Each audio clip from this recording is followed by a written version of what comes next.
নমস্কার বন্ধুরা, প্রাণ গার্ডেনিং চ্যানেলের আরেকটা ভিডিওতে সবাইকে স্বাগত জানাই। বন্ধুরা, আমার এই 1 বছরের একটু কম বয়সী কুল গাছের আমি মোটামুটি কাটাই ছাঁটাই করেছিলাম মার্চ মাসে। তোমরা তো জানোই যে কুল গাছ যত কাটবো তত বাড়বে, আর এর পুরনো ডালে কিন্তু ফল হয় না। তাই আমাদের গাছটা কাটাই ছাঁটাই করা বাধ্যতামূলক। আমি মার্চ মাসে কাটাই ছাঁটাই করে দেওয়ার পর গাছটার একটা পরিচর্যা করেছিলাম এবং তারপর গাছটা আমার মোটামুটি এইভাবে বেড়ে উঠেছে। কি পরিচর্যা করেছিলাম সেটা আমি তোমাদের সাথে পরে শেয়ার করব। এখন আসছি এইভাবে যে বেড়ে উঠেছে, গাছটার গ্রোথটা আমাদের যেন না দমে যায়, তার জন্য আমরা গোটা বর্ষাকাল জুড়ে গাছের কি পরিচর্যা করব সেই সংক্রান্ত আলোচনাতে। তো বন্ধুরা, চলো শুরু করা যাক। প্রথমেই আমি বলবো যে গাছকে কিন্তু ঠিকঠাক রাখতে হলে তার খাওয়ারের দিকটা এবং জলের দিকটা মেনটেন করা খুব দরকার। তো বর্ষাকালে সেই জন্যই আমরা গাছে কিন্তু দেবো একটা খাওয়ার। তো কি খাওয়ার দেবো না, গাছে আমি মূলত দেব আমার বর্ষাকালে সব গাছের জন্য তৈরি মিশ্র জৈব সার। এটা হচ্ছে গাছের সুপারফুড। আমি এই খাবারটাই দিয়েছি। এর সাথে আমি দেব সাদা পটাশ। সেই প্রসঙ্গে পরে আসছি।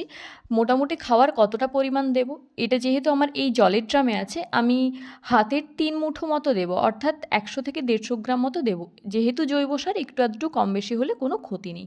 এই খাবারটা দিলে এই খাবারটা মোটামুটি ডিকম্পোজড হয়ে সারা বর্ষাকাল জুড়ে গাছ কিন্তু ইনটেক করতে পারবে এবং গাছে কিন্তু কোনোভাবে খাবারের সেইভাবে ডেফিসিয়েন্সি হবে না। এই সময় গাছের গ্রোথ যত ভালো হবে তত কিন্তু পরের দিকে গাছ ভালো ফুল ফল দেবে। এই সময় আরেকটা যে বিষয় আমাদের লক্ষ্য রাখতে হবে, আমরা যারা ছাদে কুল গাছ করি তাদের কিন্তু এই সময় থেকে এইভাবে ফুল এসে যায়।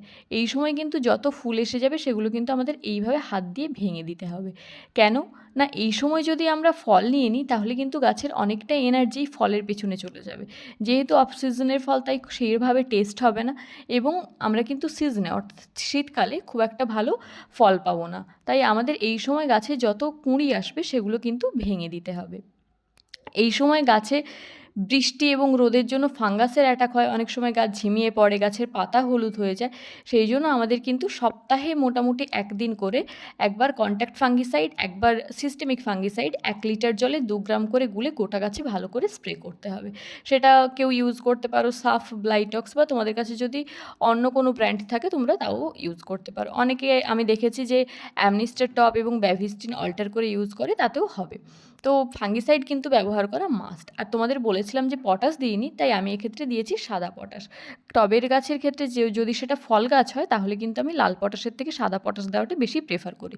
আর আমি এক্ষেত্রে দিয়েছি আমাদের খাওয়ার চামচের 1/2 চামচ, অর্থাৎ 5 গ্রাম মতো। তোমরাও চাইলে মোটামুটি এই পরিমাণেই দিতে পারো। আর যদি কেউ বায়ো পটাশ ইউজ করতে চাও বা কলার খোসার গুঁড়ো ইউজ করতে চাও তাও কিন্তু ইউজ করতে পারো। কলার খোসার গুঁড়ো দিলে কিন্তু 1 মুঠো পরিমাণ দিতে হবে। তো এই খাবারটা আমি মোটামুটি ব্যবহার করলাম। এই সময় আরেকটা যে বিষয় আমাদের লক্ষ্য রাখতে হবে সেটা হচ্ছে যে এই সময় কিন্তু গাছে পোকামাকড়ের আক্রমণ বেশ ভালোই হয়। আর মূলত ল্যাদা পোকার আক্রমণই আমরা বেশি দেখে থাকি। সেক্ষেত্রে কী করব না, ল্যাদা পোকার আক্রমণ ঠেকাতে প্রোফিনোফক্স এবং সাইপারমেথ্রিন এই গ্রুপের যে কীটনাশকগুলো আছে, যেমন প্রফেক্ট সুপার, অবশ্য কাছাকাছি একটা মেডিসিন আছে সেটা হচ্ছে হামলা, এটাও দিতে পারো। 1 লিটার জলে 2 ml মতো গুলে একদম হালকা ডোজে 15 দিন ছাড়া একবার করে স্প্রে করে দেবে। এছাড়া বর্ষাকাল হওয়ার জন্য অন্যান্য পোকামাকড়ের আক্রমণ কিন্তু খুব একটা হয় না। বর্ষাটা চলে গেলে অন্যান্য পোকামাকড় আক্রমণ করতে স্টার্ট করে, কিন্তু বর্ষাকালে বিশেষত আমি এই প্রবলেমটাই ফেস করেছি। অনেকের আবার বর্ষাকালে মিলিবাগ হয় বলে তারা আমাকে বলেছে, কিন্তু আমার কোনো দিন হয়নি। মিলিবাগ যদি হয় তোমরা কিন্তু 1 লিটার জলে একটা 1 টাকার শ্যাম্পুর পাতা দিয়ে ভালো করে ঝাঁকিয়ে একদম একটু রোদ থাকতে থাকতে স্প্রে করে দেবে। 3 দিন ছাড়া ছাড়া 3 বার প্রসিডিওরটা কমপ্লিট করো, দেখবে মিলিবাগ আর হবে না। আমি মোটামুটি এই পরিচর্যা করেই গত বছর দেখেছিলাম এইভাবে গাছ ভরে কিন্তু ফুল এসেছিল। তো বন্ধুরা, তোমরাও এইভাবে পরিচর্যা করতে থাকো, গাছ কিন্তু ভরে ফুল ফল আসবে এবং শীতে কিন্তু গাছে এত কুল হবে যে কুলের ভারে ডাল কিন্তু ভেঙে পড়ার উপক্রম হবে। আমার ছোট্ট ডালটিতে বা ছোট্ট গাছটিতেই যে পরিমাণ ফল এসেছিল, আশা করছি এবছর আমি আরও অনেক বেশি ফল পাবো। তো বন্ধুরা, আজকের ভিডিওটা এই পর্যন্ত। ভিডিওটা ভালো লাগলে প্লিজ লাইক করো, তোমার বাগানি বন্ধুদের সাথে শেয়ার করো, আর চ্যানেলটা সাবস্ক্রাইব করে প্রাণ গার্ডেনিংয়ের সাথে থেকো। ভিডিওটা সম্পর্কে কোনো যদি কোয়ারিজ থাকে তাও আমাকে অবশ্যই কমেন্ট করে জানিও। আসছি খুব শিগগিরই অন্য একটা ভিডিও নিয়ে। নমস্কার।